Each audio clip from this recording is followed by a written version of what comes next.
All right, super. Well, let's get into it. Thanks so much for having me. I know you guys are hearing a lot of great information today. So I hope this is fun. I hope this is helpful. And I know the focus of this has been on higher ed, and I work with all kinds of institutions. So let's just jump on in.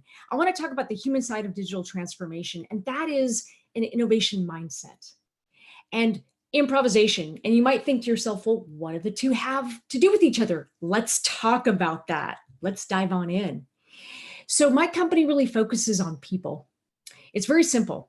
How do we unlock more of our human potential and our capacity to solve human problems?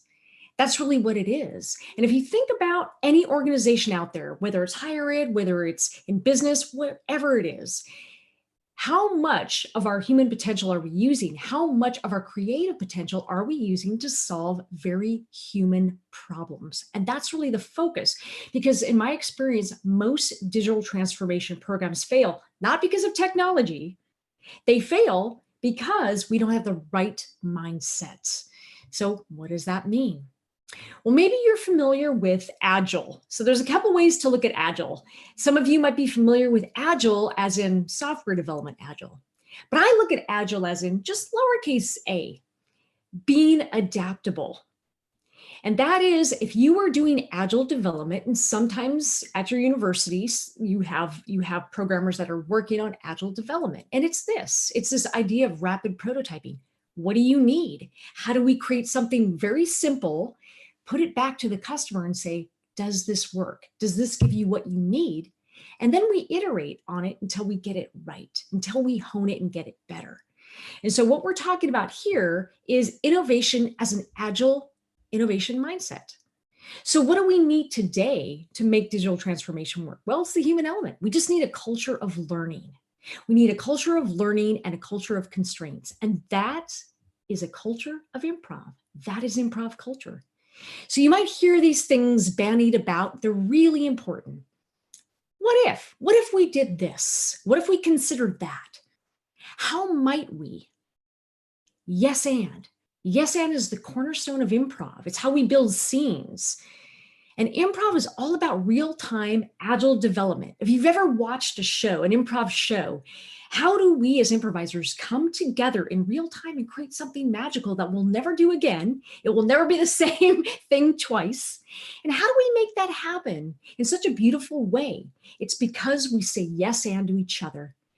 We say yes and have each other's backs. And I'll explain that in a second. Some of you, if you're familiar with improv, you already know this, and that's fantastic. It's about understanding that we iterate and we have each other's backs. And that's what improv culture is. We need, first of all, to reframe failure. So much of digital transformation is experimental. It's the human element. Let's try this. Let's see if it works. And if your organization is really good at discussing degrees of freedom and what works, what doesn't, and how much experimentation freedom you have, that's fantastic. But in my experience, most times I discover we never talk about it. And maybe you could ask yourself this question: has my boss ever talked about this with me? Have I talked about this with my team? Do I know how much degree of freedom I have to experiment, to try something? And is it okay to fail? That F word, that's a 4-letter F word that should not be stigmatized. That F word is okay. We can use it. Let's make friends with that F word because it's not a bad word. This hangs in the D School at Stanford University, which is the School of Design. And there's this beautiful sign that I really love. And it's just this, very simple. Nothing is a mistake. There's no win. There's no fail. There's only make. So what if we looked at experimental kind of behavior and experimental endeavor as this idea of reframing failure? And that's improv culture. That's an innovation mindset. So now let's jump on in to improv here.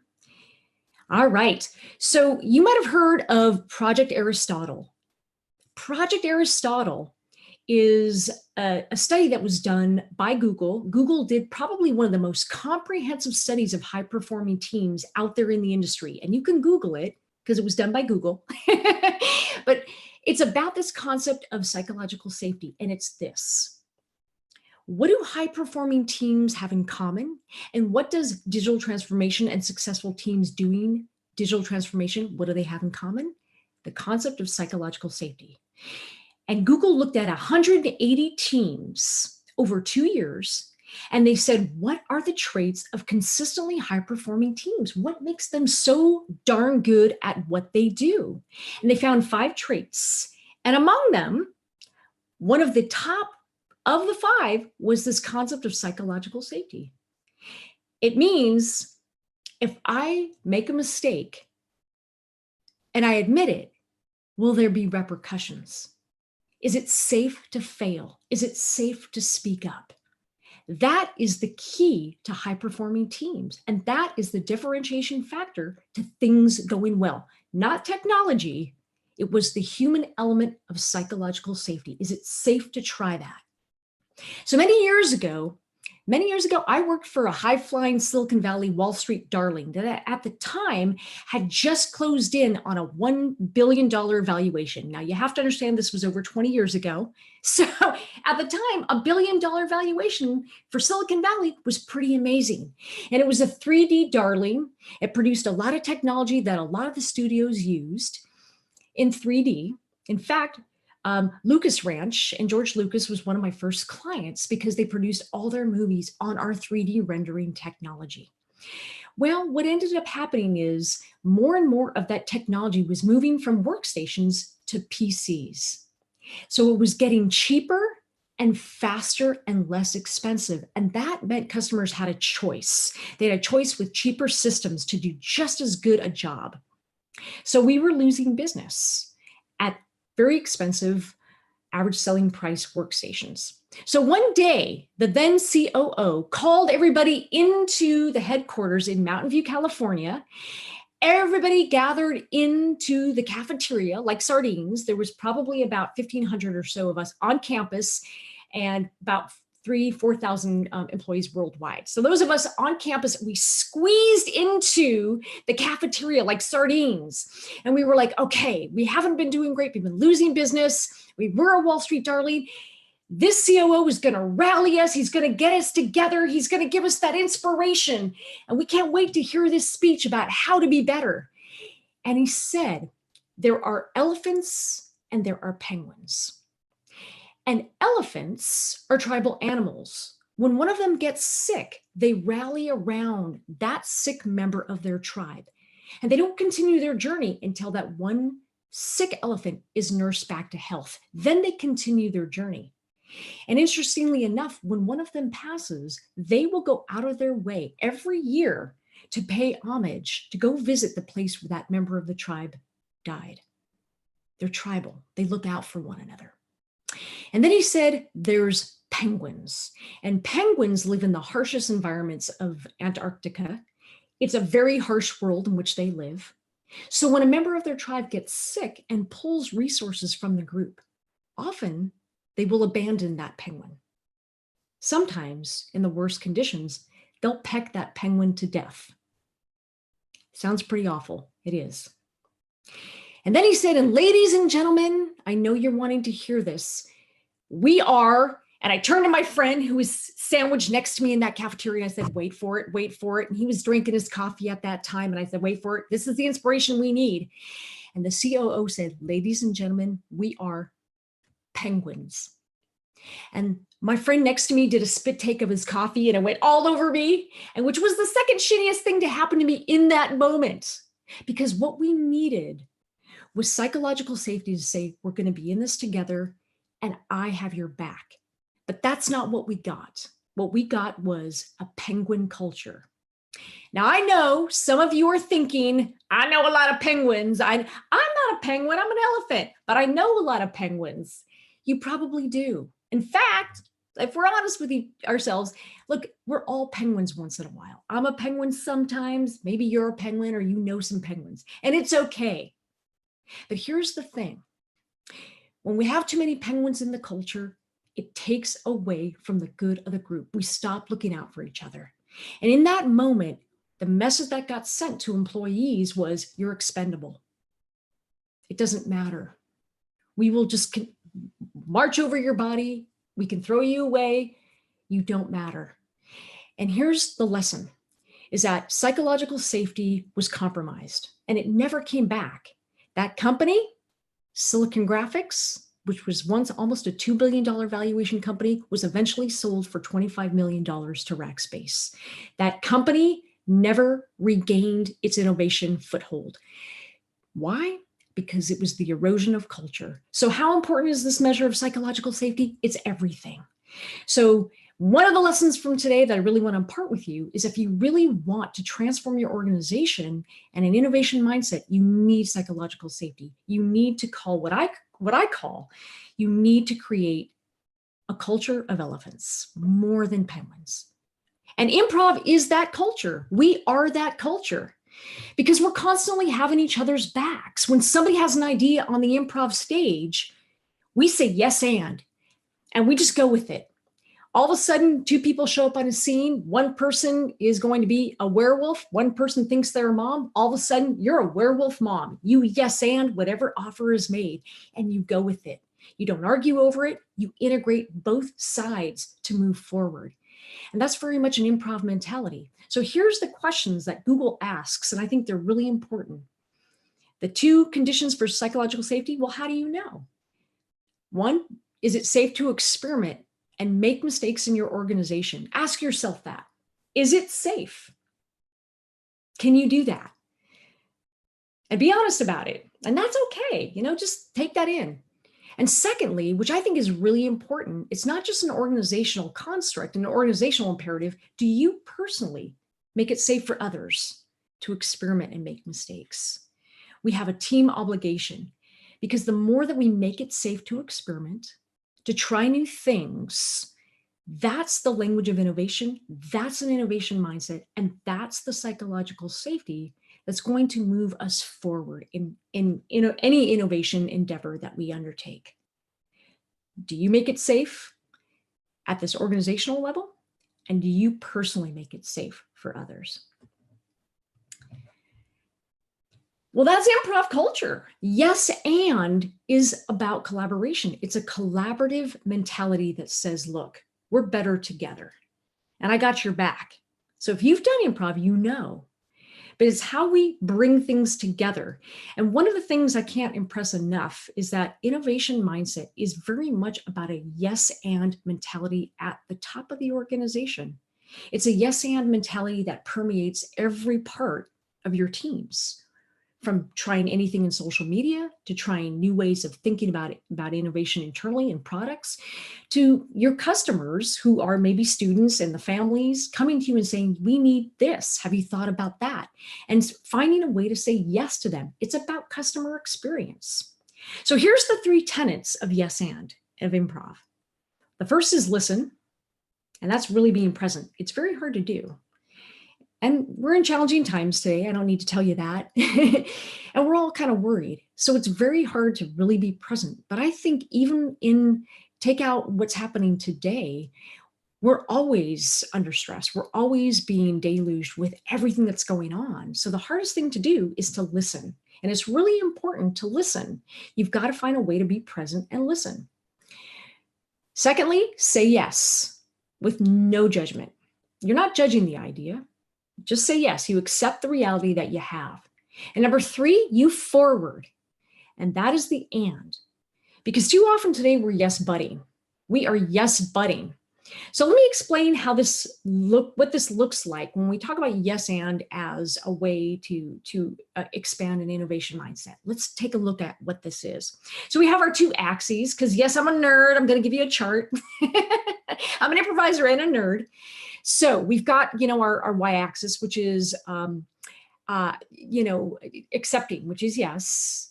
And then our x-axis is and, how we move forward.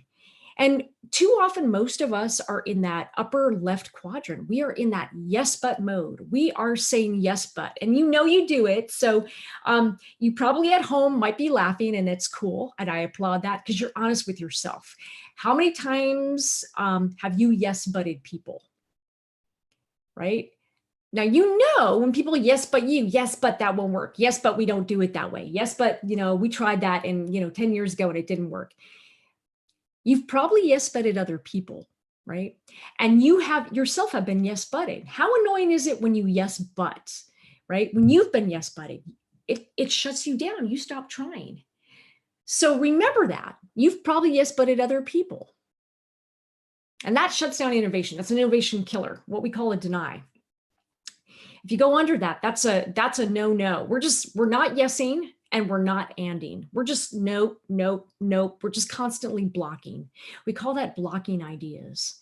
And an organization that says no and looks for ways to say no is a blocking organization, and innovation goes to die there. It's true. It's sad and true. If we move over to the right, that lower quadrant, and is where we say, and. We never really say yes. We just force our ideas on people without hearing what other people are saying. So it's good to be an ander, but without listening and adding on to what other people are saying, we are not making sure that the ideas that we come up with meet that need. So we have to make sure that we're not just anding, we're yes-anding. And that brings us to the upper right quadrant, which is where we want to be. Because when we say yes and that is innovation. That is where innovation lives. What does it look like in your organization? Well, it's what we're talking about, which is that innovation mindset. It's accepting ideas. Maybe somebody comes to you with an idea for customer experience innovation.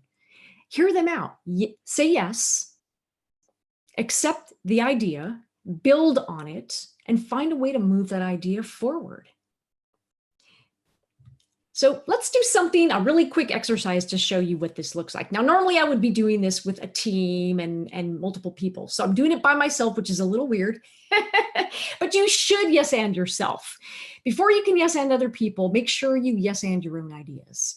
How many times have you had an idea and you never gave voice to it, and then somebody else came up with that same idea and you went, hey, I had that idea. Well, the difference is they said yes and to themselves. So I want you to yes and yourself more. So here's what it might look like. Be very specific when you start using yes and as a technique. It's both a principle for creating a yes and organization. It's also a brainstorming technique that you can use. And yes and works really well when it's specific. Be very specific. So maybe the thing that we might say is, all right, let's do a brainstorm.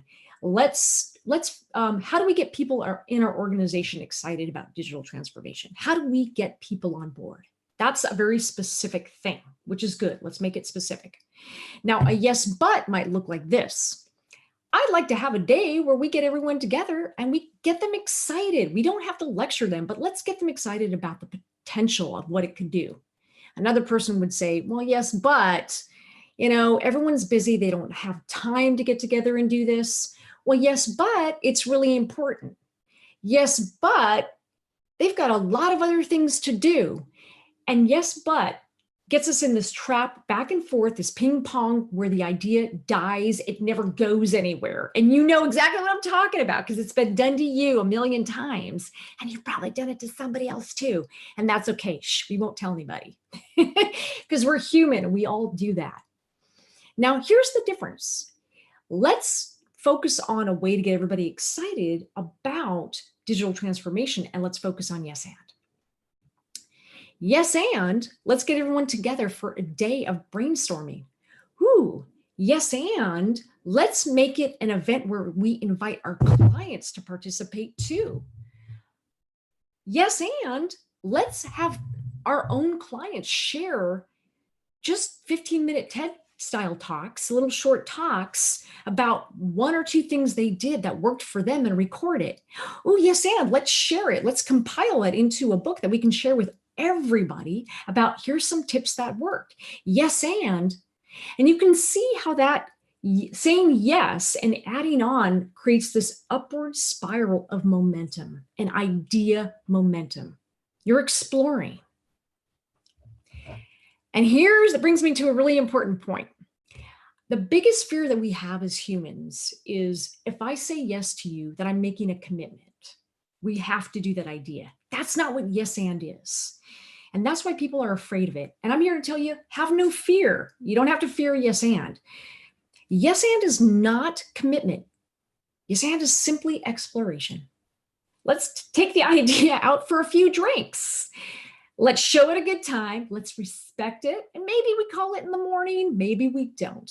But while we are courting that idea, let's show it some respect. You don't have to write a check for it. But by employing this idea of let's explore, you are open to innovations that happen.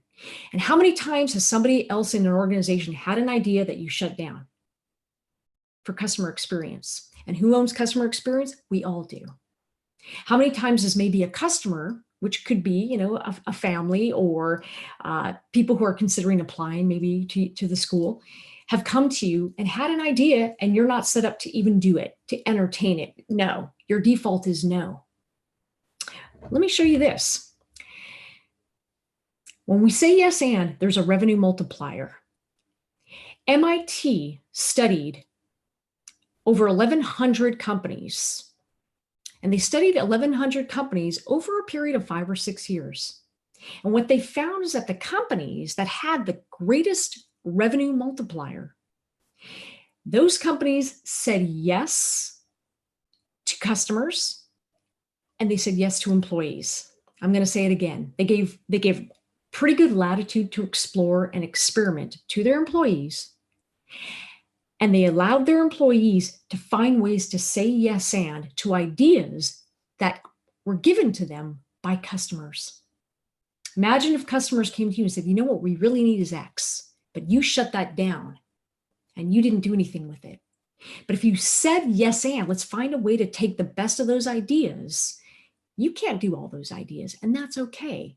But maybe the top 10% of all those ideas, the most common ones, you said yes and to, you would have a revenue multiplier. You might find a way to lower your costs. You might find a way to create innovation. That's an innovation mindset, and it pays dividends. It's a revenue multiplier. So we got to find a way to say yes to employees and to customers. So where do we use yes and? You might be thinking, well, okay, that's great. It's fun, and it is. You should take an improv class. Everybody should. But where does that come into play? It comes into play everywhere. It comes into play everywhere. Yes and is everywhere. So you might use it with execs, in team training and culture. You really have to focus on, if you really want to do this right, it's not just about teams. It's making sure that your culture, your operating culture, has a yes and mentality. How can we say yes and? Recruiting and HR, your employee experience, to the people who work on the front lines, so they have latitude to change things.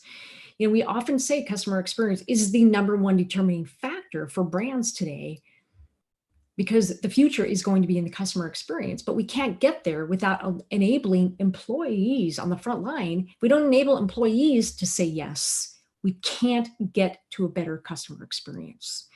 We've got to find a way to make it okay for employees to say yes to some degree, with limits, but to find a way to say yes. Marketing and sales. Well, that means coming up with co-created content with the people who consume your content, your customers, your prospects. Are you co-creating stories and content? Because brand content isn't shared as much as co-created content. Can you find a way to have your students create content on your behalf? Can you find a way to get that multiplier effect to scale because you enabled other people to create content on your behalf or created it with them? Co-creation is key, and that's yes-anding. Obviously products, engineering, all that kind of stuff, design, any kind of design of an experience, all of that is yes and. The main thing to remember about yes and is that yes and is not just about an idea brainstorming technique, and it is that. You can take yes and you can take these great ideas, take the ones that bubble up and get the most votes internally, and go really deep. So if the most popular thing in an idea brainstorming session, you take the one or two ideas that surface the most and then go really deep in yes and, really deep, and you come up with all kinds of ideas. So yes and isn't just a technique. Again, it's a mindset, and it's a mindset that is about relationships. And even if you don't use all the ideas generated, but by listening to other people's ideas, again, you're not committing, you're exploring. By listening to other people and listening and hearing them out, you're going to learn what they need.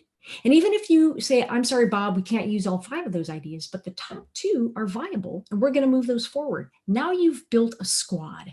You've strengthened relationships internally.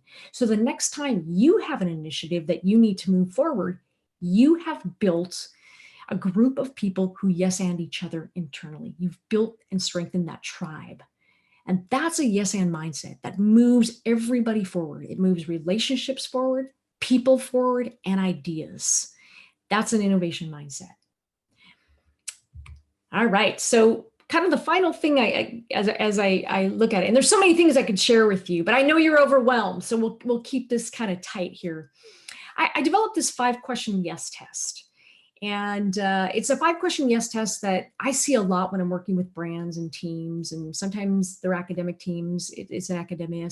Sometimes it's not. Sometimes it's in, tech, whatever. But it tends to cut across organizations. It cuts across industries. Here's 5 questions that you can ask yourself about your team, and you'll know if you're ready. If you're yes and ready. Number 1, do you create safety and trust? Does your team and organization create safety and trust? Do you collaborate? If that's a no, you got work to do. And don't feel alone. A lot of organizations might feel that way.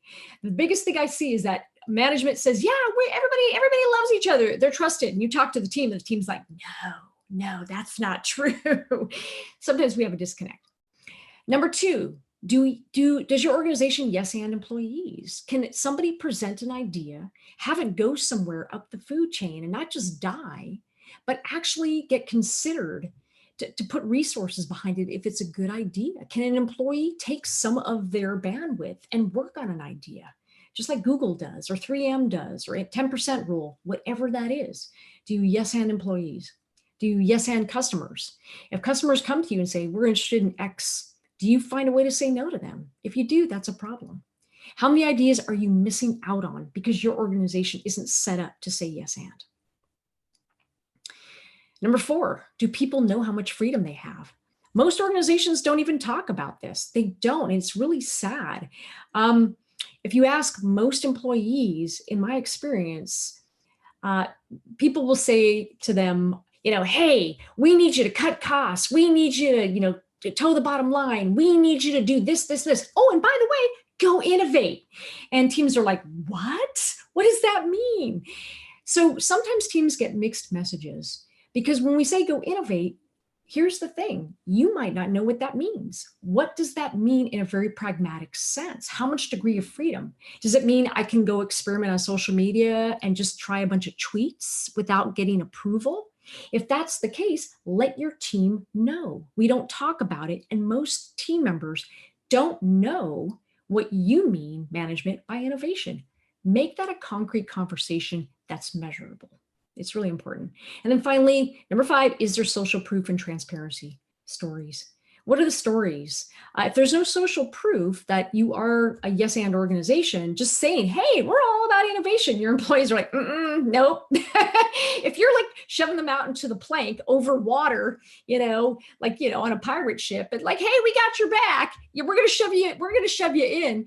That's really not innovation. And so your employees want social proof, and stories are social proof. So think about Zappos, and everybody talks about Zappos, but they've got great social proof. They don't reward people based on getting off of a conference call or a customer service call quickly.